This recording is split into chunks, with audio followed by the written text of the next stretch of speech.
Hello, friends of internal growth. Today, what you are about to see is not just anything. It is one of those ideas that, if it resonates well with you, will shake your soul. And well, as you know, I am not a guru, an enlightened person, or an expert in quantum things. I am just a normal person, just like you, but with 1,000 existential questions that won't leave me alone. A few years ago, during a silent retreat, I woke up one morning at 3:33 in the morning.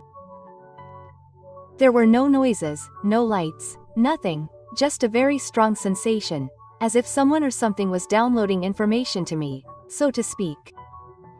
And don't think that I heard voices or anything, I just felt a lot of clarity, as if for a moment everything made sense.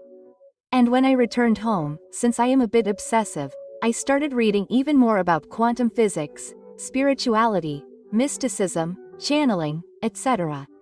And one day someone sent me a kind of ugly PDF that said the law of one, the material of Ra. So I opened it with zero expectations, but what I found there made me feel the same way I did that morning.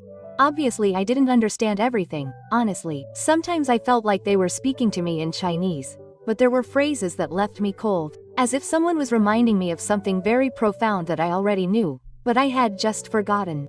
When I first heard the law of one, I'll confess that I made a face like, what? What is that? Quote. But there was something in the name that really intrigued me. How is it that everything is one? One what? And why is that so important to me? So I started reading and I came across a story that, if you're not very into these topics, sounds like pure science fiction. In 1981, a group of people in the United States channeled a being called Ra, a collective consciousness that claims to come from the sixth density, something like a much more advanced evolutionary level than ours, which I will explain to you in a moment. And it is not a being with a body, but an intelligence that expresses itself as a group of unified souls. I will explain a little more about it later. And what did they say? A beautiful madness, that the entire universe is connected, that there is no real separation between you and me, between the spiritual and the physical, between the creator and the created. Everything is one, and that one is you, me, the trees, the plants, fear, love, mistakes, miracles, everything.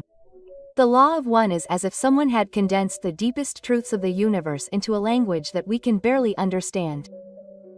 He talks about the soul, evolution, the polarity between serving others and serving oneself, reincarnation, the veil of forgetfulness, energy, consciousness, and even extraterrestrials.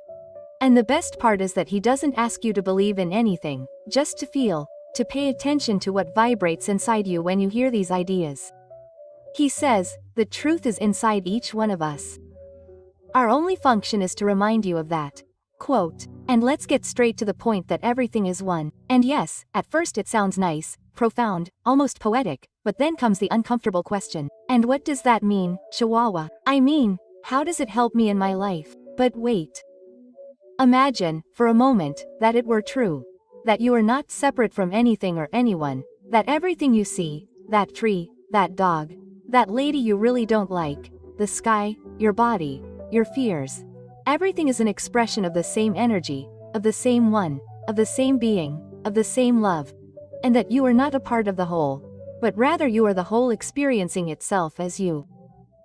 Yes, I know, it sounds crazy, but it is also liberating because if everything is one, then there are no enemies, there are no others, there is no real separation, there are only levels of forgetting. And the game, because this is all a game, even though sometimes it feels more like a drama, is remembering who you are.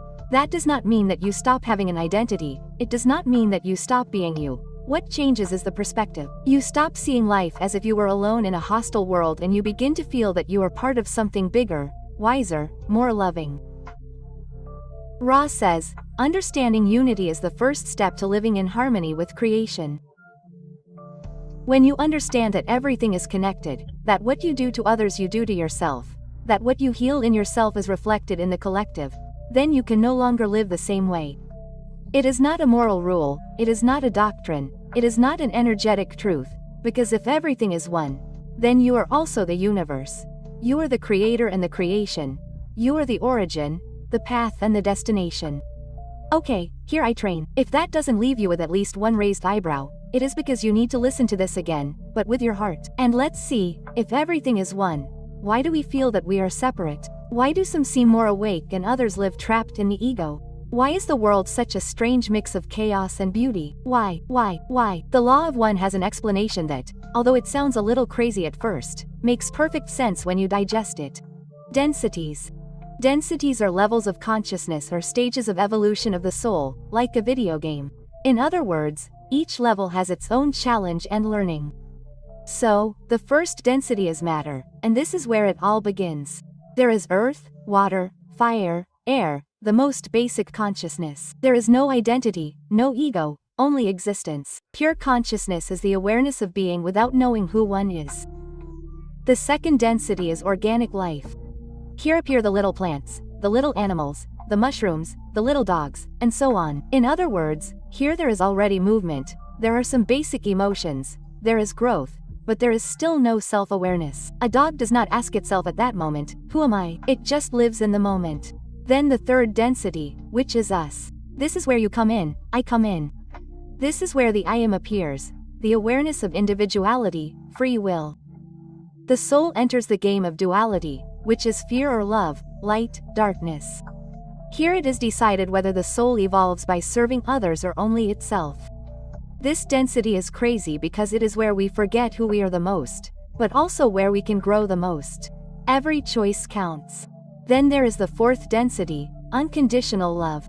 Here the heart has already been integrated. We live from empathy, compassion. There is no judgment, there is understanding. Here we do not fight to be right, rather we seek the well-being of all. Then there is the fifth density, which is wisdom, which is a higher consciousness, now without a physical body. Here we not only love, but we deeply understand the why of everything. There is no drama, there is only clarity. Then there is the sixth density, which is love plus wisdom. And this is where Ra is, this being that I tell you channels the law of one, and there is no more polarity, there is only conscious unity. It is like a group soul serving the whole with full lucidity.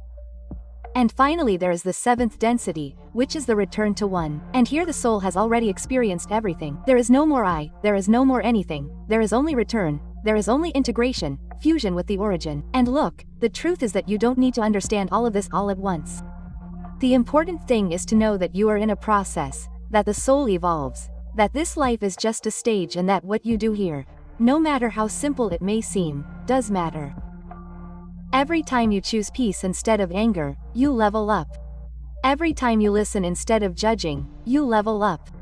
And every time you remember that the other person is also you, boom, extra points.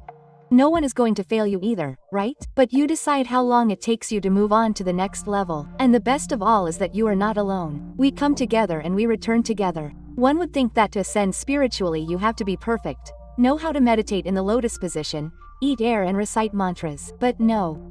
In the law of one, the most important thing is something much simpler and more difficult at the same time. How you choose to live your life. And here comes a key concept, polarity.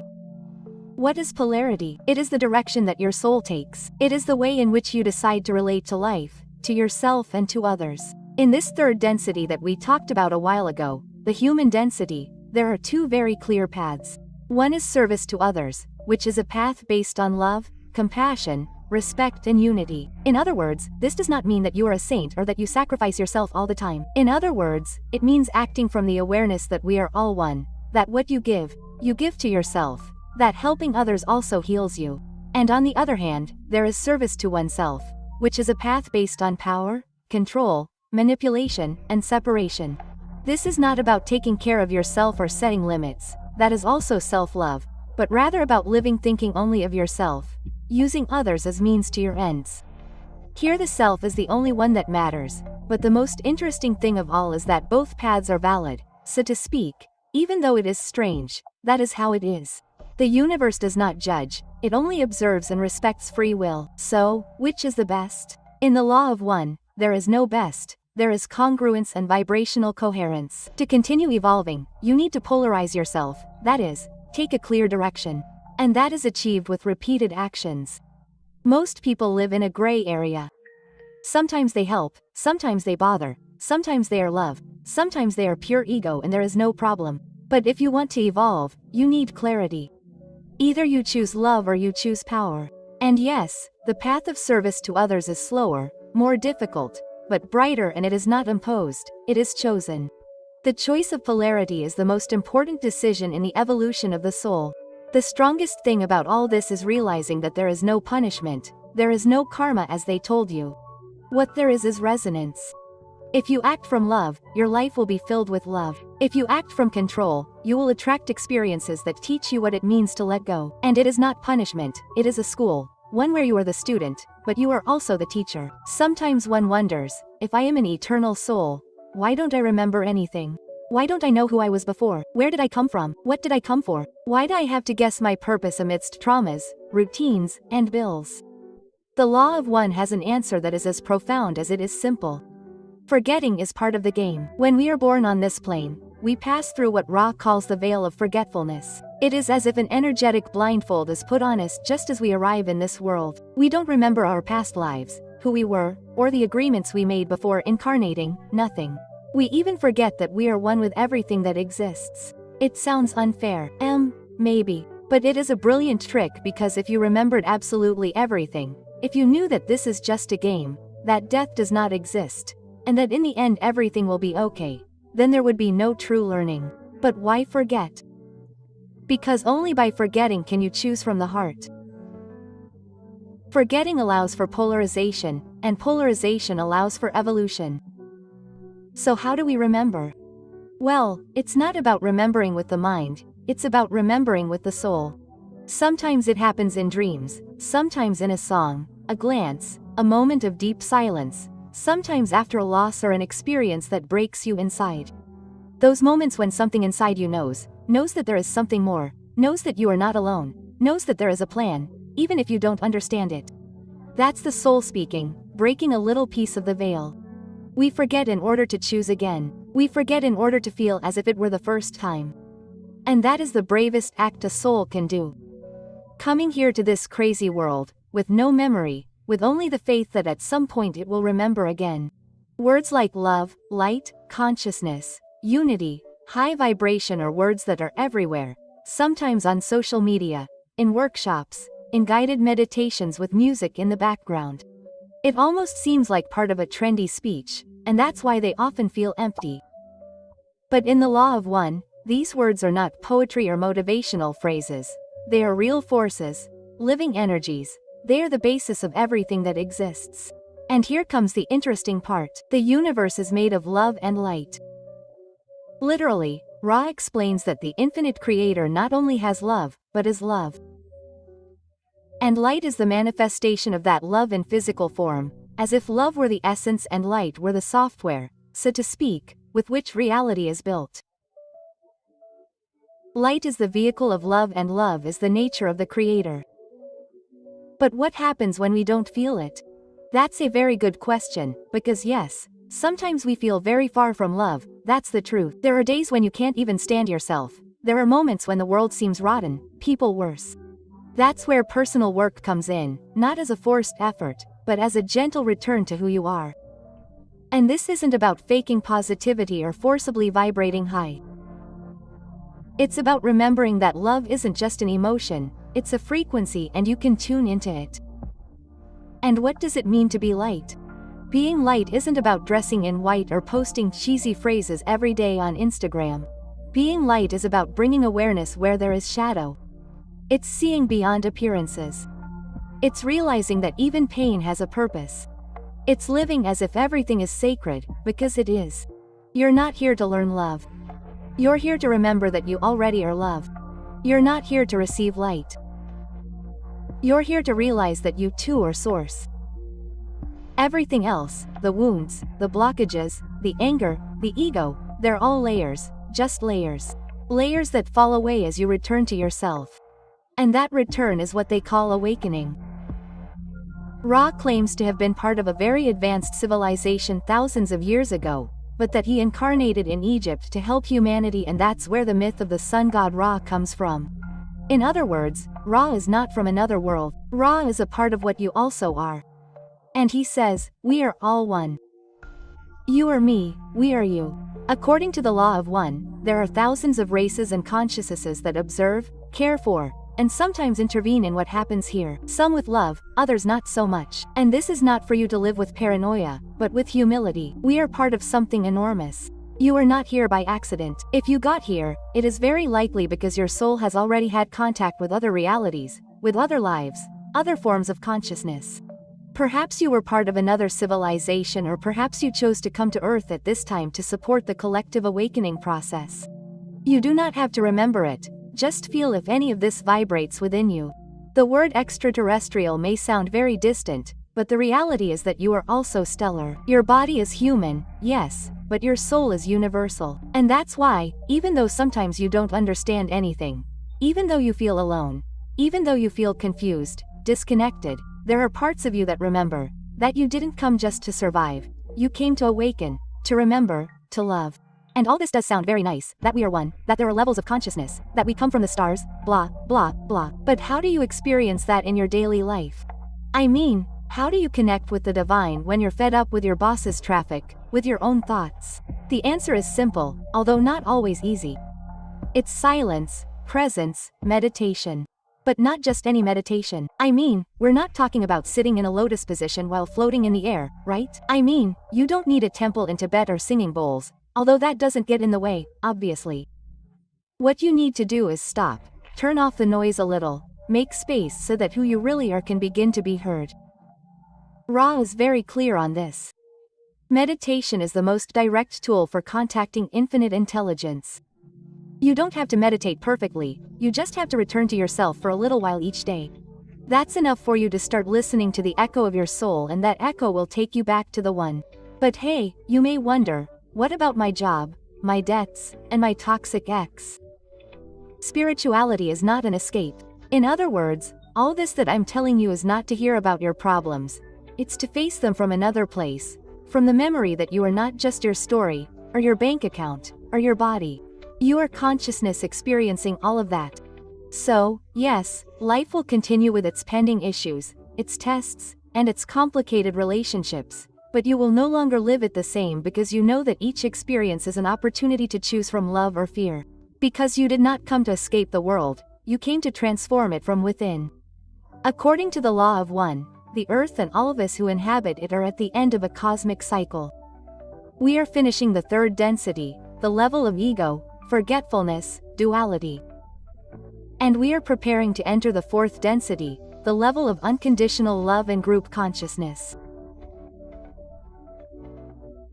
That means that as a soul you have consistently chosen a polarity, that you have decided to serve love, respect, growth, the other, and that you are ready to live in a world where the struggle is no longer to survive, but to connect, to build, to remember. Ra says, those who vibrate in harmony with love will be the ones who inherit the new earth. And this video does not seek to convince you of anything, only to remind you that there is something more, something deeper than this life, broader than your thoughts, more real than any story. That something is you. And if you ever feel lost, disconnected, confused, just return to your center.